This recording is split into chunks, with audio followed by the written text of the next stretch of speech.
You're not crazy. Your pain is not a pathology. Your pain makes sense. We are depressed and anxious in this culture for perfectly good reasons. We are living in a culture that does not meet our basic needs for connection, for meaning, for purpose, for a sense of the future. And that is the key reason why we're depressed. 1 in 5 Americans will take a psychiatric drug in their lifetime. And I began to think, could it really just be that there's something going wrong in our brains? So I went on this huge journey over 40,000 miles. I interviewed the leading scientists in the world. And when I was a teenager, until I went to my doctor, I had thought my depression was all in my head, meaning it was a sign of weakness, it was shameful. It's not in our heads. If you're depressed, if you're anxious, you're not crazy. You're a human being with unmet needs.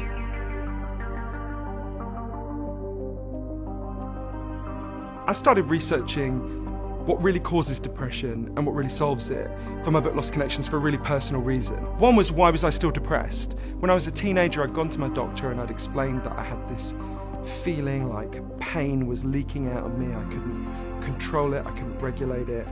And my doctor told me this story. He said, we know why you feel this way. There's this chemical called serotonin in people's brains. You're clearly lacking it. We'll give you these drugs, you'll feel better. So I started taking them. I felt an immediate boost. I felt much better. Within a couple of months, this kind of pain started to bleed back through. So I went back, he gave me a higher dose. Again, felt a boost. Again, the pain came back, gave me a higher dose. In the end, I was taking the maximum possible dose for 13 years. And at the end of that, I still felt terrible. For the next 13 years, I thought it was, all in my head, meaning it was a chemical imbalance. Actually, what I learned is it's mostly not in our heads. There are biological factors that can make it worse. But actually, there are 9 factors in the way we're living, 7 of which are kind of things in our psychology and our environment that are making us depressed and anxious. For example, if you're really lonely, you're much more likely to become depressed. If you feel controlled at work, you're much more likely to become depressed. If you don't feel you have a sense of the future ahead of you, you're much more likely to become depressed. If you don't get to see the natural world, you're much more likely to become depressed. There had been a farmer in their community who one day had stood on a landmine in the rice fields where he worked, and his leg was blown off. And they took him to hospital, they gave him an artificial limb, and he went back to work in the rice fields. But apparently it's super painful to work in rice fields when you've got an artificial limb. They explained they went and sat with him. They listened to him. They realised that his pain made sense. They figured out, well, he's depressed for perfectly obvious reasons. They realised if they bought him a cow, he could become a dairy farmer. He wouldn't have to go into the situation where he was so depressed. So they bought him a cow. Within a few weeks he stopped crying. He was fine again. They said to Derek, so you see, doctor, that cow was an antidepressant. And while certainly chemical antidepressants have some value and should remain on the table, we need to radically expand the menu of options for people who are depressed and anxious to actually deal with the deep underlying reasons why we feel this way. We need to learn the lesson of the cow.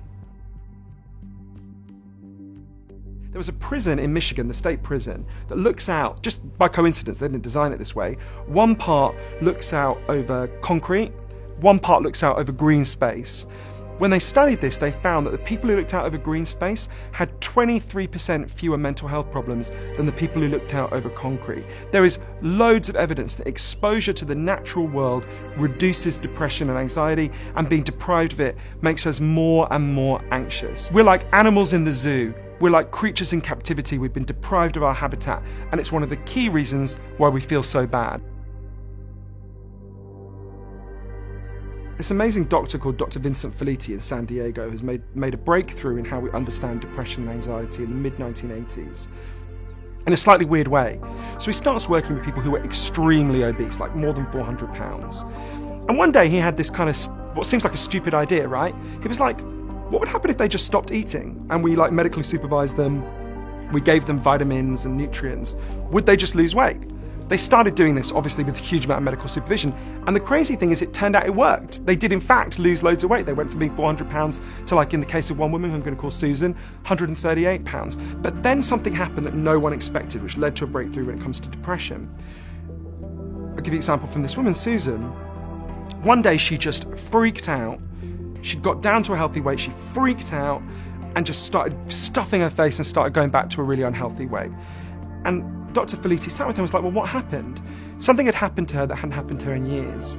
A man had hit on her. and it had really freaked her out. So he started to say to Susan, well, Susan, when did you start to put on weight? It was when she was 11. He said, well, did anything happen when you were 11 that didn't happen when you were 9 or 14? She said, yeah, that's when my grandfather started to rape me. That's when Dr. Felitti discovered something. 55% of people in this program have been sexually abused and had started to put on weight in the wake of their sexual abuse. It turned out this thing that looked so irrational, their obesity, actually was perfectly rational. As Susan put it, overweight is overlooked, and that's what I needed to be. A lot of the depression we're talking about is not caused by some spontaneous chemical imbalance in people's brains. It's caused by deep pain and grief in their childhood. And Dr. Felitti showed that if you give people a context where they can talk about this and they can see that they will not be judged, it leads to a really significant fall in depression and anxiety. The reason I found this so difficult is because when I was a child, I had experienced some quite extreme acts of violence. And I realised, I think one of the reasons why I clung for so long to this theory that depression is caused by a chemical imbalance is because I didn't want to think about that. I didn't want the anger that comes with that. But one of the things I would most want to say to anyone who's in that position is, don't be afraid. You won't be judged if you talk to the right people, and you can release the shame that you carry for this, which you shouldn't have. This should never have happened to you. You can actually experience a real reduction in depression and anxiety. You don't have to carry this with you. Don't believe the people who tell you that if you're depressed and anxious, you're just biologically broken. That will add to your shame. You deserve more love and more compassion, not less.